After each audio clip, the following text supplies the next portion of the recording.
Good evening. I am Mariam Abdul-Kawi, and here's what's ahead for you on 7 News tonight. Minister Mira is the decision maker. That's what one senior public officer said in a text message. But did Mira sidestep the well-established procurement process so that family businesses could profit? We'll look for answers. And how much is the total haul for the Mira family business so far? You'll see our figures. Plus, the new police minister, can he fix the roof at Raccoon Street that's been leaking for 30 years? We asked him today. Also, we'll tell you who is the Fisher of the Year. Plus, we'll talk to a man who got off a murder charge today. These stories and much more are ahead on 7 News tonight, so please stay tuned.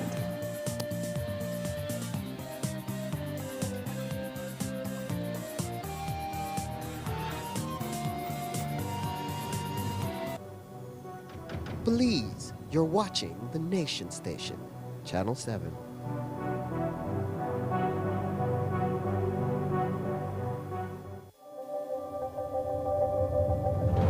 Every connection we make is more than just a signal.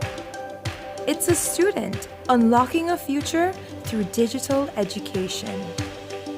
A young mind daring to dream bigger. Our culture shared with the world in real time. And everyday heroes answering the call of civic duty. When we connect with Digi, we empower beliefs.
These charter mints aren't from We're navigating along the coastline. This morning, the 2023. Good evening. Good evening. I'm Cherie Kelso, And here's what's ahead for you on 7 News Tonight. We've got details of these and other stories in our newscast for tonight. Good evening. With your news, I'm Indra Craig. Please, you're watching the Nation Station, Channel 7.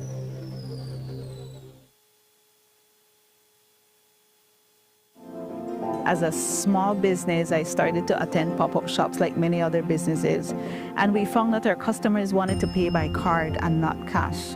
I went to Atlantic Bank, and immediately, without a problem, it's like, yes, you can have a POS system. That POS system we now use in-house, and we can also take it countrywide wherever we are. They were willing to take the time. They were willing to be patient with us as we grew our business, and that, for us, that meant the world. Atlantic Bank, building the future together. The roads of Belize connect us all. Riders, drivers, families, friends. Every day begins with a little routine and the confidence that life's journeys are protected. From school drop-off through the daily grind and everything in between. Each with different roads ahead, yet one common goal, to arrive safely. Atlantic Insurance stands with Belize's riders and motorists with affordable protection, support, and peace of mind for the journey ahead. For the roads we share and the lives we protect, Atlantic Insurance is by your side, ensuring you from life's unexpected. Atlantic Insurance, ensuring you from life's unexpected. Wake up to positivity and inspiration. It's a fresh and diverse twist on your mornings. Tune in to Sun Up on 7 every weekday morning at 6:30 a.m. right here on your Nation Station, Channel 7. It's the morning show you don't want to miss.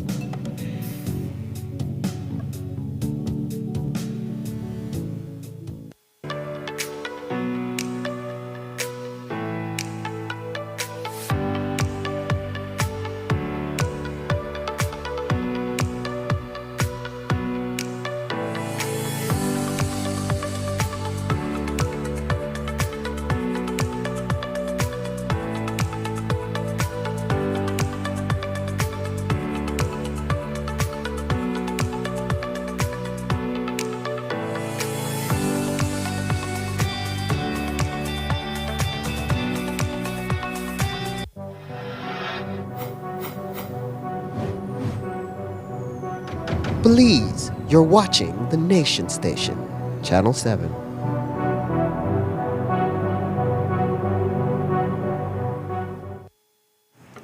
We begin our newscast with one of our top stories where tonight, former Minister of Home Affairs Oscar Mira remains benched from cabinet. The fallout from hundreds of leaked smart stream entries exposing a systematic pattern of under-the-radar payments from the Ministry of Defense to his family's businesses. While the Mira family is primarily known as vegetable vendors supplying rations to the BDF and Coast Guard, but the manner in which payments were made, 98% of them below $10,000, shows a deliberate strategy to escape oversight of the Ministry of Finance or the Contractor General. Well, tonight, 7 News can confirm that the 1,300 leaked transactions paid to Jenny Mira, Fast Construction, MP Farms, and Stanley Mira net a combined grand total of $9.5 million. The undisputed top earner was MP Farms, pulling in $5.5 million alone. Keep in mind, that $9.5 million price tag only accounts for the 1,300 smart stream entries leaked so far. The records indicate there are at least 500 more entries still hidden from public view. Of the known data, 1,249 payments were kept under $10,000, while a mere 28 ever crossed that regulatory line. Well, the data reveals that these family earnings also peaked in 2025, coinciding exactly with Mira's 7-month stint as the full Minister of Defense. Now, Mira can technically argue that he wasn't the accounting officer on record, that legal responsibility falls on the CEO. But sources to 7 News that says that the minister maintained a heavy hand over the Ministry of Defense's procurement pipeline. Our very own Jules Vasquez reports. Minister Mira is the decision maker. That's what a senior public officer told one Ministry of Defense supplier who had submitted an estimate to supply one of the armed forces and did not hear back on it. Well, he wouldn't hear back. Usually, the process of open tendering should be transparent and free from influence. There are several layers. In every open tendering process, we have a representative from the Ministry of Finance that sits on our evaluation committee. We have representation from the BDF and the Coast Guard as the end users. We have an auditor that's on the tendering committee. And I do not sit on it. Neither does the minister. When the evaluation is done, it's submitted for us to then just to sign off and send over to the Ministry of Finance for them to review the entire documentation. So there are several layers of oversight that's conducted. But the ideal is very far from the real, and there are multiple ways to circumvent that procurement model. Sources tell us that traditional procurement processes were routinely sidestepped during Mira's tenure at the Ministry of Defense, an allegation which he denies. I sit on no procurement committee. I had no say, I had no influence, and I have never in my ministry or any other ministry tried to influence the decision of that committee. But not everything goes to a committee. We have reviewed dozens of tenders provided to us by the Ministry of Defense and did not see any for boots or uniforms. Typically, boots like this cost $400 each, and an order like this contains as many as 1,000 units. That's a $400,000 purchase, the size of acquisition which is required by law to be approved by the contractor general. But apparently they did not get that approval. These photos were taken in March of 2021. And in October of 2022, responding to a query about the supply of uniform items for 2021-2022, the contractor general concluded grimly, our records show that this matter was executed without the certification of review by the Office of the Contractor General. Sources tell us that pattern of acquisition continued until 2025, which would mean that there were likely hundreds of thousands of dollars in acquisitions that passed under the oversight radar and under the $10,000 threshold. Whether that was legal is a question that needs answering. And for clarity, the Mira family businesses did not supply BDF uniforms, and the apparent absence of contracts to supply is most likely linked to others in the ministry, not Oscar Mira. But there are many known unknowns, and we'll keep looking for answers and bring you updates as this story develops. Also tonight, we're looking at another leak for a business with a family connection to Oscar Mira. FT Williams is a well-established mechanical, electrical, and plumbing contractor, and Oscar Mira's sister is married to a principal of the company. But SmartStream leaks from 2021 suggest that government bought a Mitsubishi vehicle from that electrical contractor, and it seems to be a total of $96,000 spread out across 10 payments. The current CEO for Defense, Francis Usher, told us, quote, "I do know that the Ministry of National Defense and Border Security has a Mitsubishi L200 truck that is assigned to the ministry, and also there were 2 of those trucks that were assigned to the BDF. I am not certain if these payments were specifically made for that, but the trucks did arrive during that time," end quote. Meanwhile, in other news, today the new Minister of Home Affairs was on a familiarization tour in the Eastern Division where he met with senior commanders in the Belize District. The meeting lasted about 2 hours at the Raccoon Street station, but one of the topics of concern was the roof. In July of 2025, the then Minister Karim Musa said, "I am hoping that in a month or two, you can come back here and we'll have a roof on this building," which he claimed was being left up to MIDH to finalize. Well, nothing ever happened. But now the Minister of Infrastructure Development is also the police minister. But today, when we spoke with Julius Espat, he said that after seeing it for himself, he now sees the urgency. Here's more. Oh, I just came from the roof. I saw it personally right now. It's in deplorable condition. It has to be done. The chief engineer has sent engineers already to do an analysis. So I will now ask for that report. Do you see it happening within the near future, as in within the next 3 months, especially being that it's starting to rain again? I will do everything in my power for it to happen. You have to go up there and see the conditions these officers are operating in, and it's inhuman. Right now I'm just meeting and learning and asking for more information. I met with the senior command this morning. It's been good. But 2 hours, it's been good. Just gathering information. They have loads of information, and a large percentage of the complaint is resources. And the roof is a clear example where it is drastically needed. We cannot ask the police to assist us in solving crime if we do not give them the necessary resources for them to do it. We cannot expect the police to be nice to people when the environment in which they are working is horrible. It's basic human nature. So we have to be able to, if we are asking them to do the work and do it properly and asking them to be disciplined, then we have to do our part. That's how I see it. So I will do everything in my power within the time frame that I am given to try to facilitate the resources that they need to be able to get the work done. The minister is expected to continue his familiarization tour throughout police formations countrywide. And stay tuned, we take a break now, but when we come back, we'll talk to the aunt of another murdered teenager. And we'll also tell you who's the Fisher of the Year. Stay tuned for more news.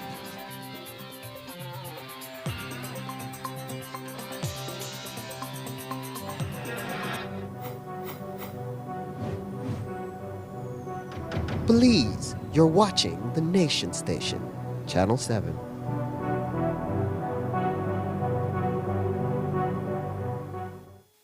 El evento de fútbol más grande del mundo por fin llegó y Smart te invita a vivir toda la emoción del mundial. Antes de que empiece cada partido, predice quién se lleva la victoria. Entre más predicciones hagas, más oportunidades acumulas. Suma un punto cuando le aciertes al equipo ganador y si le atinas al marcador exacto, obtienes hasta 4 puntos. La persona con más puntos al terminar el mundial se lleva $2,500 en efectivo. Y eso no es todo. También habrá premios semanales durante toda la competencia. Además, el líder de los cuartos de final se lleva un paquete completo para armar su Watch Party. Participa directamente desde la app de Smart por solo 50 centavos por participación. Las predicciones estarán disponibles del 1 de junio al 18 de julio del 2026. No solo veas el mundial, vívelo con Smart. Smart, bring people together.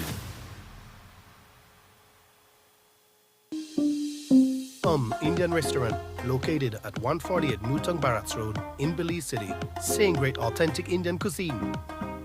More space, a VIP area, and better ambience. Visit them at their new location or place your order via WhatsApp to 614-667. Restaurant. Come enjoy a true Indian experience.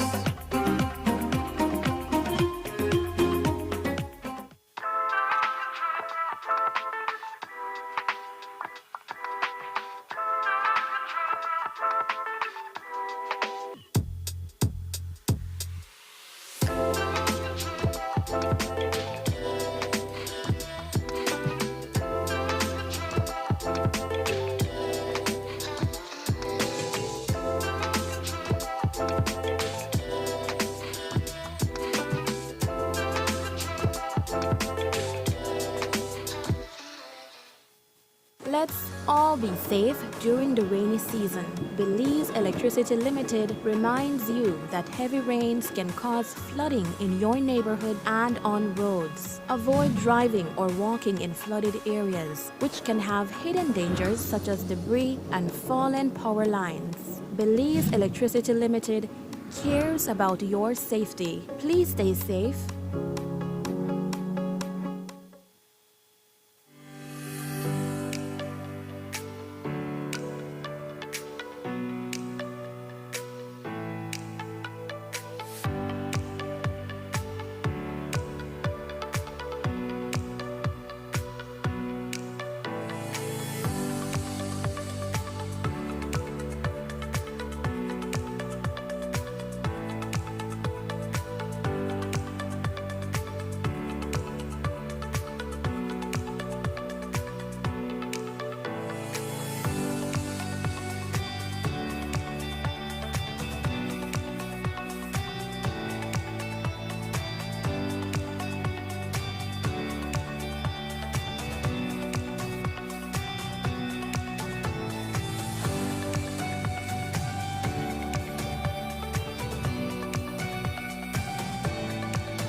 These charter mints aren't from We're an navigating airplane. along the coastline. This morning, of the Northern 2023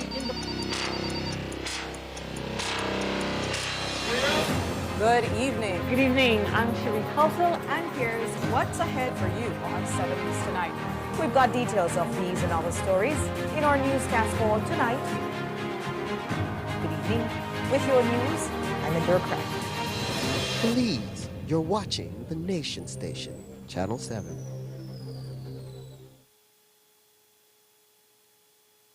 Maria's was planned to open in 2020, and that's when COVID came. I thought the dream was dead. People would come to my house, they would purchase the coffees from there. That gave me the little confidence like, okay, I could do this. Atlantic Bank, of course, helped me take the next step. Once I had their support, it was smooth sailing from there. This business is my life. It's literally what provides my family with food and employment. I employ 3 family members, so it's really everything for us. Atlantic Bank, building the future together. The next station is not just a place, it's the vacation capital of the world, the Mexican Caribbean.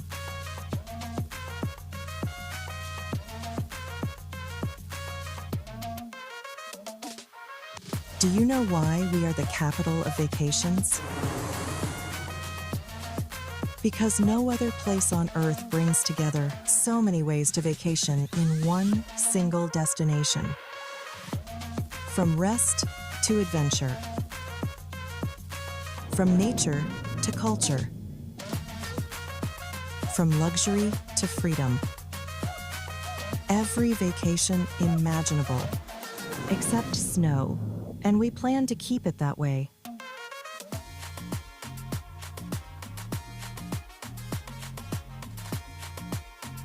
Mexican Caribbean, the vacation capital. Wake up to positivity and inspiration. It's a fresh and diverse twist on your mornings. Tune in to Sun Up on 7 every weekday morning at 6:30 a.m. right here on your Nation Station, Channel 7.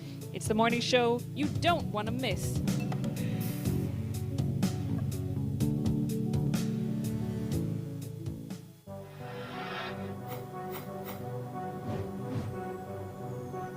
Please, you're watching the Nation Station, Channel 7.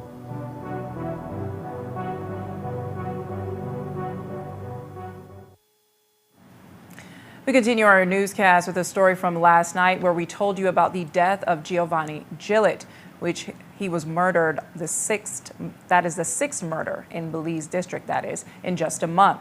Gillett was inside a yard in Lord's Bank with 2 other men when a gunman approached and fired several shots, seriously injuring 3 men, including the 19-year-old Gillett, who died the next day. Today, we spoke with his aunt, Natasha Gillett, who said that her nephew was trying to change his life his life path, but just couldn't give up the company he kept. Here's more on that story. We was looking forward to my nephew, He was, although he get in a different situation, hanging around with bad crowd, because as parents, we could try our best to try train them and try bring them up the right way, but they always have some of them have their own route and their own mindset, and he was one, like, even though he was trying, because he was at when Liz evening division school, he was about to graduate, auntie, I'm on a scholarship, there's gonna pay for my next year. He was still looking forward for positive things in his life. The last time I spoke with his social worker, she was like, where do you see your nephew in the next 5 years? And I told her, like, I want my nephew to come out of this charge that he's on, get a job, go back to school, and be somebody productive in society.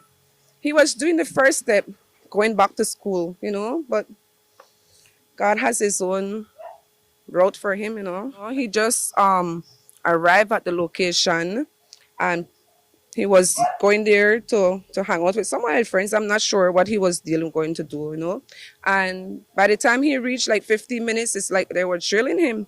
Because like 5 minutes or less, I heard they blaze up fire, and if he gets shot in his chest, his leg, didn't recover. Didn't sound like the most life-threatening shot at the time as other else people that was there in the vicinity, but he turned out to be the deadly one. I will always remember my nephew as a number one helpful person. Anybody who ever come in contact with he always know he is helpful, ready for us if you need him to help you do anything without you even asking him. He's a loving person too, always there around me. Auntie, I love you. Auntie, you're good. Auntie, he always checks up on me. So I will always remember him as a loving person. And the name Giovanni, and I always call him Jojo, he's a jovial person. All his pictures, always smiling, always laughing, always being idle. He's that bubbly person, always bring a good vibe to everybody that he hangs around.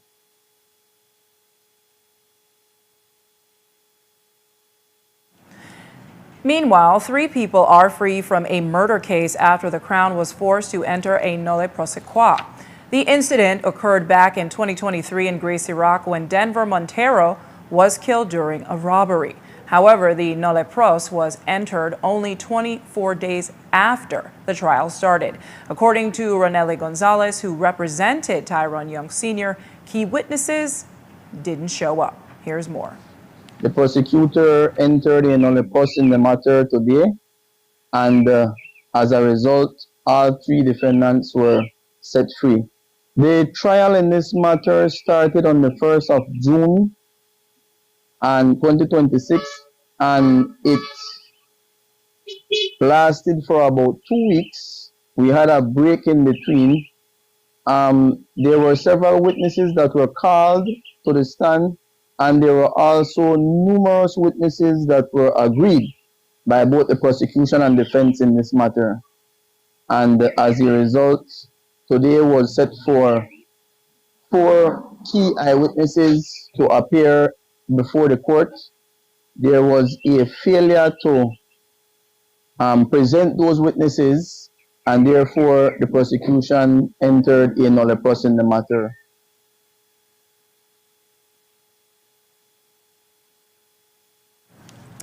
Quick correction to that name is Ronell. Also, Young was charged alongside his son, Tyrone Jr., who was only 16 at the time of the crime, and Aaron Smith Jr., who was 15. It is alleged that Smith handed the gun to Young Sr., who then fired the fatal shot. And in other news, on Wednesday, we showed you a video of an altercation between 2 cops in Dangriga. In that video, Sergeant Marvin Salam, who was in uniform, was seen assaulting Corporal Candice Mortis, who was in plain clothes. Well, that altercation actually started much earlier outside a club, and it was caught on surveillance cameras. Our very own Courtney Menzies has that story. This was a scene outside the Lakeland Recreation Center in Dangriga early on Saturday morning. 2 cops, Corporal Candice Mortis and Sergeant Marvin Salam, got into an ugly altercation on the street. But what caused the brawl? That story started to unfold about 2 hours earlier, around 12:30 a.m. This surveillance footage shows Corporal Mortis causing a ruckus at the entrance of the club, reportedly not wanting to pay the fee to get inside. He came in plain clothes with a drink already in his hand and shoved a female patron to make his way in. That's when the other officers stopped him. Eventually, he paid and went inside. However, later when he came back outside, around 3 a.m., without his shirt, he was still belligerent towards the other officers and ultimately attacked Sergeant Salam.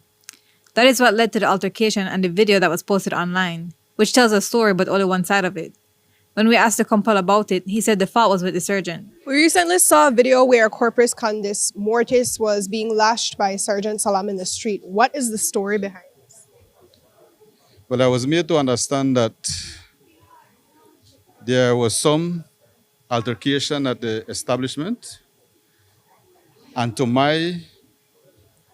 from what I view, I do believe that the police did use excessive force, hence the reason he was arrested and charged. Reportedly, Mortis said that because he was a ranked police officer, he didn't have to pay, and he also claims that he was not intoxicated. Salam has retained an attorney. Courtney Menzies, 7 News. Meanwhile, yesterday, you heard the Blue Economy Minister say that the Fisheries' audit, which was presented to him, was questionable and that they would still use the data from the Fisheries Department. Well, today, in San Pedro town, the Fishers had a meeting with the minister where they laid out their concerns. After the meeting, they explained what those concerns were, and the minister also said a few words, except he refused to be on camera. Here's how that went. The meeting was basically to have fishers discuss some of the issues affecting the industry. We had a small delegation from across the country, all the way from Barranco, all the way from Corozal and the Keys. And we brought forward some of the issues affecting fishers, issues having to do with security, issues to do with lack of funding for fishers, better representation on the council, and those are some of the issues we discussed. It was a very productive meeting. I think the minister listened to some of our concerns. He did address some of the concerns that fishers raised. He also made commitments to looking at some of the areas where we have concerns that are not fulfilled.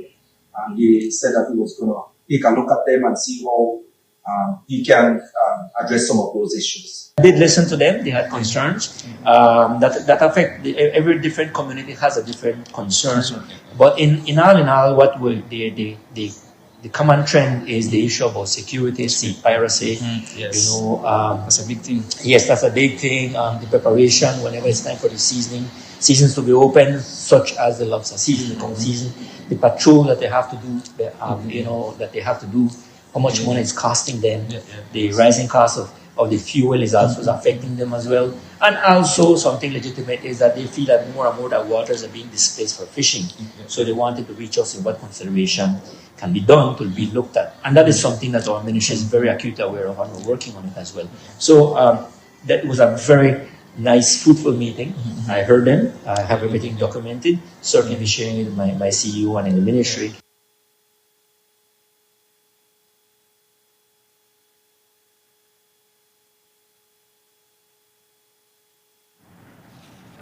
And returning now to one of our top stories and more fishing news as fisherfolk prepare for one of their busiest times, the fast approaching lobster season. The Wildlife Conservation Society honored 3 hardworking fishers who are making a difference within the fishing industry.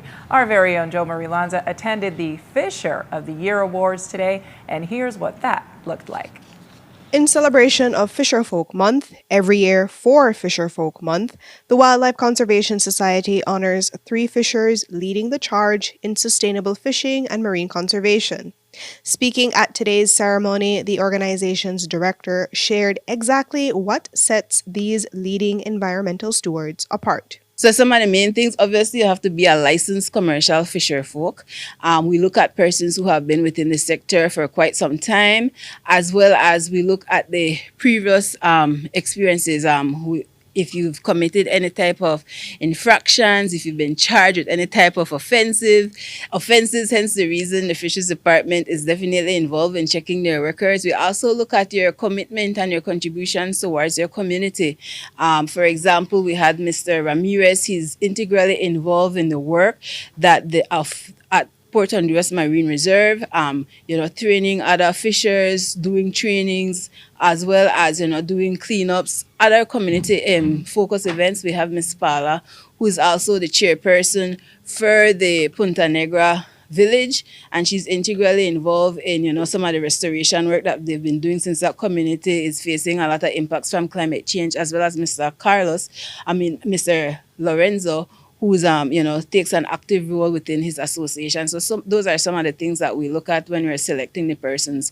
Their role within their associations, or if they're active within their cooperative, they're contributing towards the production of our sector.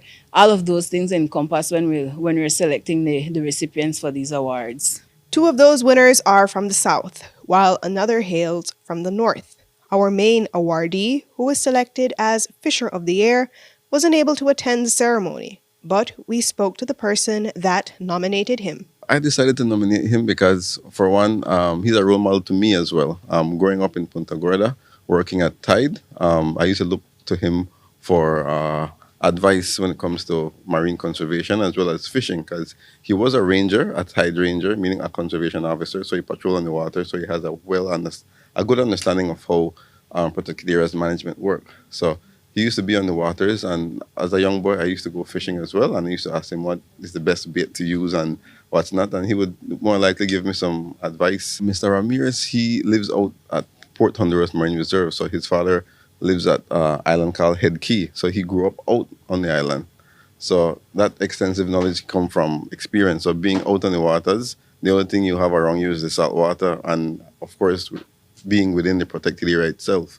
So from a very early age, he has been fishing since like 6 when he could basically walk, right? So he then continued doing that transition into a ranger, then went back to fishing.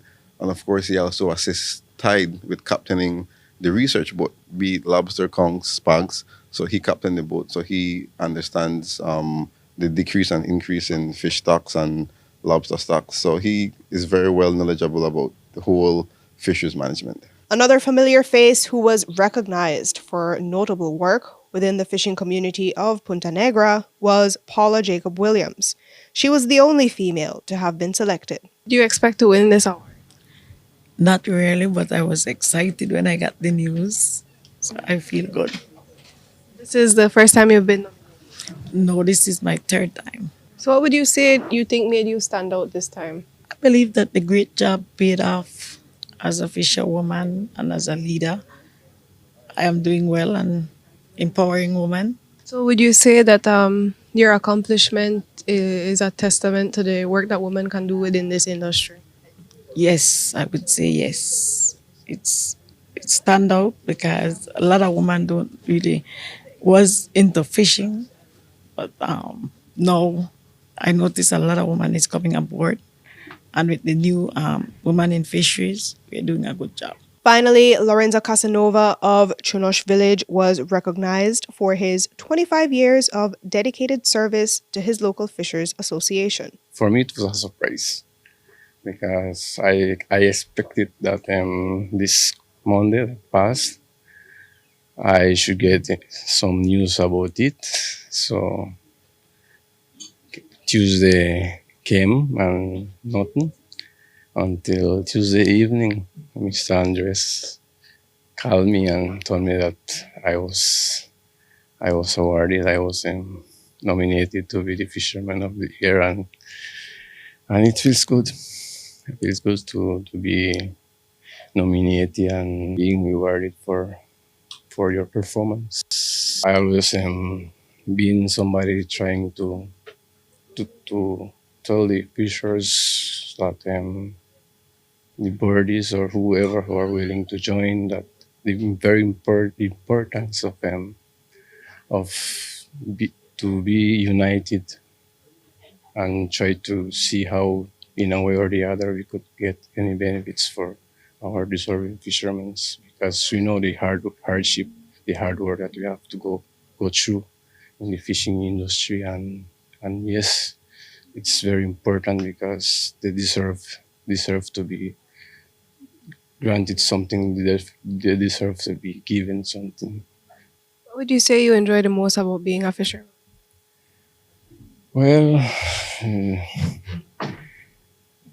what I enjoy is to feel the natural breeze, being independent. Don't have no boss or somebody to tell you what to do. You work on your free time. You're free.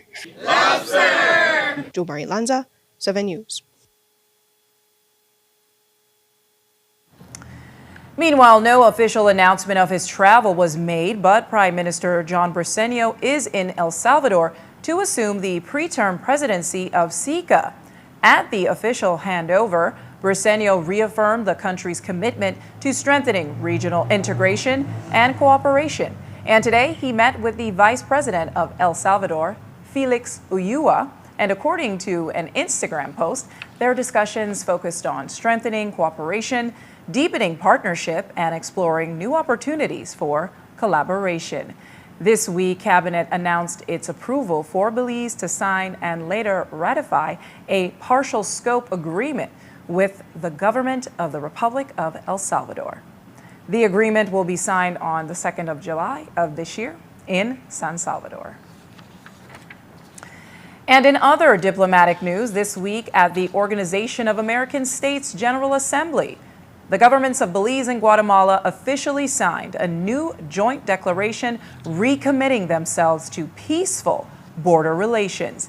Both nations committed to maintaining a peaceful, friendly dialogue, ensuring that old border disputes remain a thing of the past. The declaration highlights the ongoing process at the International Court of Justice, and both countries formally agreed ahead of time to accept the ICJ's final ruling as legally binding, promising to implement the decision in complete good faith. And we take another break now, but when we come back, we'll visit a men's health forum and we'll show you the launch of a new homegrown AI educational platform. Stay tuned for more news.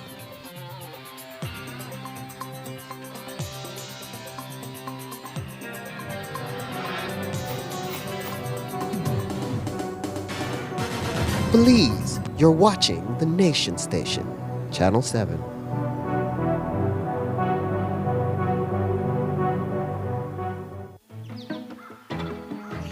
People don't travel with cash anymore. People would stop and they want to do a coffee tour, they want to buy coffee, but people don't have cash with them. Online banking facilitated a lot of what we do. I don't have to run to town and I have to use fuel and other expenses. Atlantic Bank actually approached us. They facilitated us with a bank account, which is something that we didn't have in hand, and then with a POS machine. I sit and sip my good cup of coffee and do payments. Atlantic Bank, building the future together.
Please, you're watching the Nation Station, Channel 7.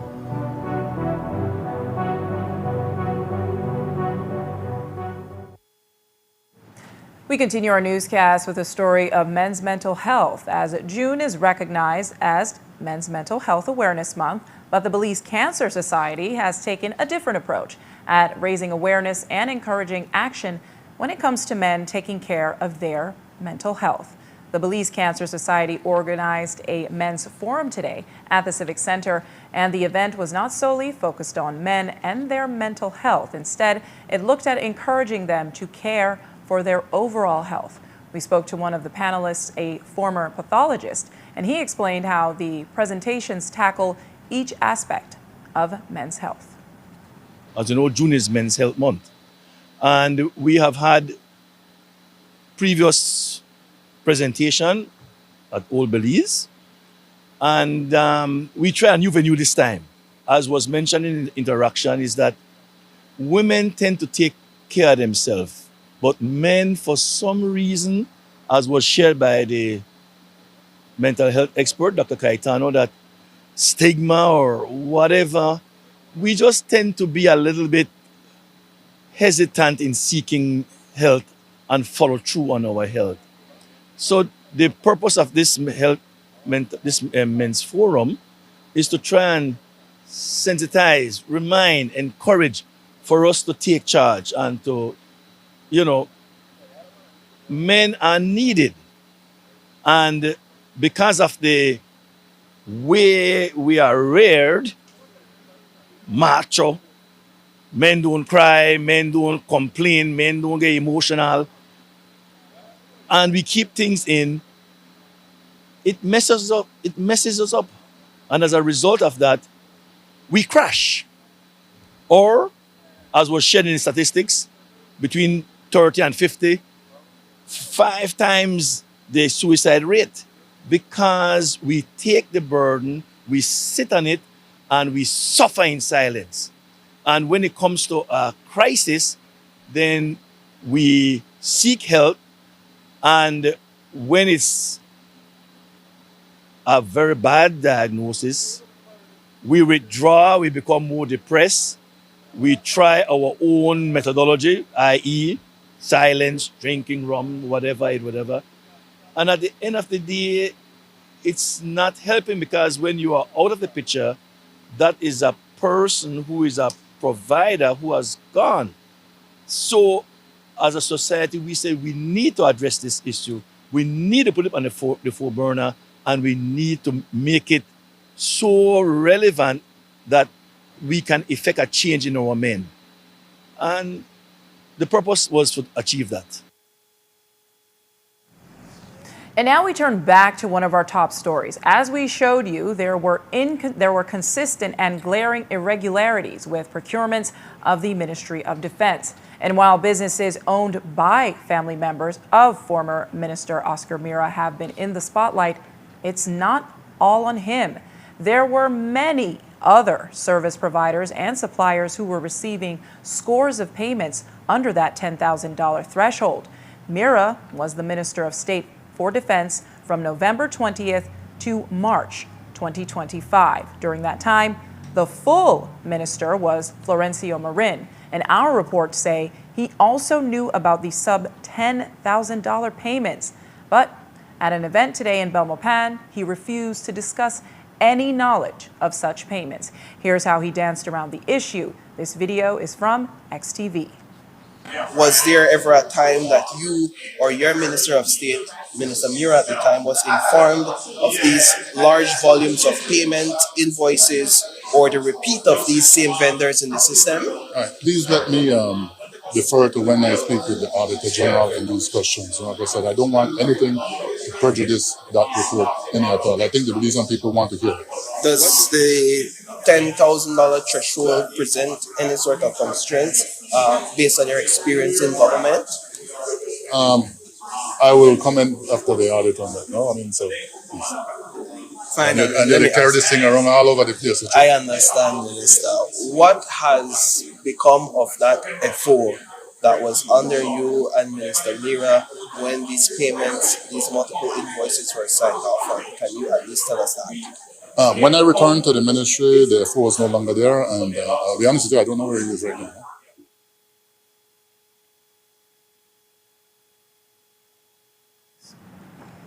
And 173 public officers were honored last night for a quarter century of dedication to the country. The milestone was celebrated during the 2026 Public Service Awards ceremony held under the theme of advancing innovation and inclusion. Minister of Public Service Henry Charles Usher praised the honorees.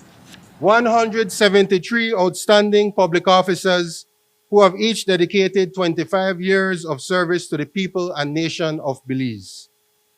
Let us pause and truly appreciate what that means. 25 years of showing up every day with a commitment to serve. 25 years of helping citizens navigate their challenges and aspirations. 25 years of contributing to the functioning of government, institutions, and the development of our country. 25 years of choosing service above self. Collectively, the women and men in this room, as we honor tonight, represent more than 4,000 years of combined service to Belize. That is an extraordinary legacy. Together, you carry decades of institutional knowledge, professional experience, and invaluable wisdom that have helped shape the Belize Public Service into what it is today.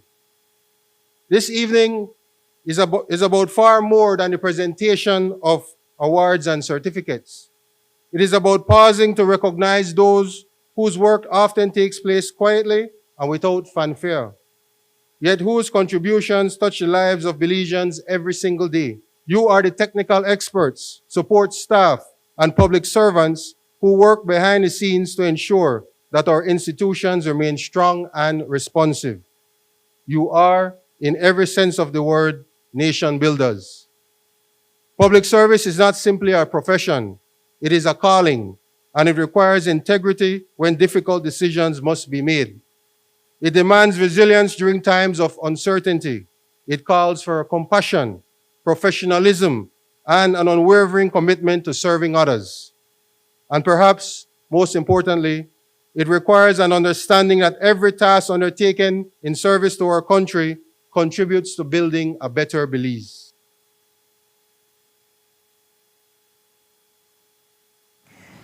And now for our final story this evening. If you're an educator who has been having a tough time planning your lessons and coming up with project-based assessments, a homegrown AI platform called Teach might be for you.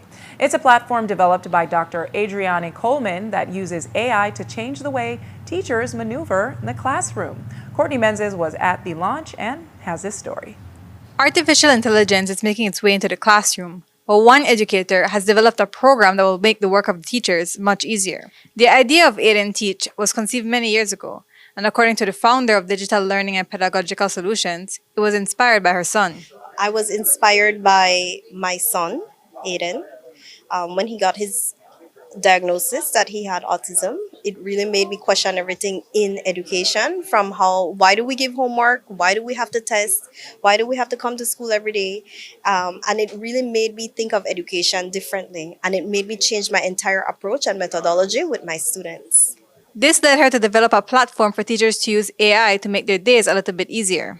The platform is created for educators. So what it does, it takes a lot of the administrative load off of the teacher in terms of planning and trying to figure out ways to deal with different aspects of education, like assessments, discipline, and project-based learning. And it assists them with creating a plan forward with all of these things and in all of these areas.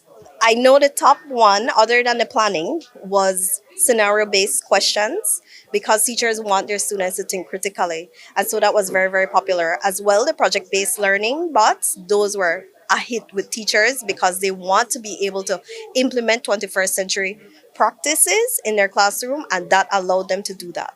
And she added that even if a teacher hasn't had much experience with AI, they can still utilize the program. What would you say to teachers who aren't very technologically inclined, but they know that this could help them? I would say to give it a try. It's very user friendly. It's designed by a teacher for teachers. We have it so that the teacher does not have to have a high level of prompting knowledge. All they have to do is input their information and the output will be there for them. Teachers can access this program by going to aidandteach.com and subscribing. Courtney Menzies, 7 News. And that was our final story for you on 7 News on this Friday night. Thank you so much for watching. I am Miriam Abdul-Kawi. You can find a full transcript of the news at 7newsbelize.com and see the streaming video on our Facebook or YouTube pages. Have a good night and a great weekend, and join me back here on Monday night. Have a good weekend, folks.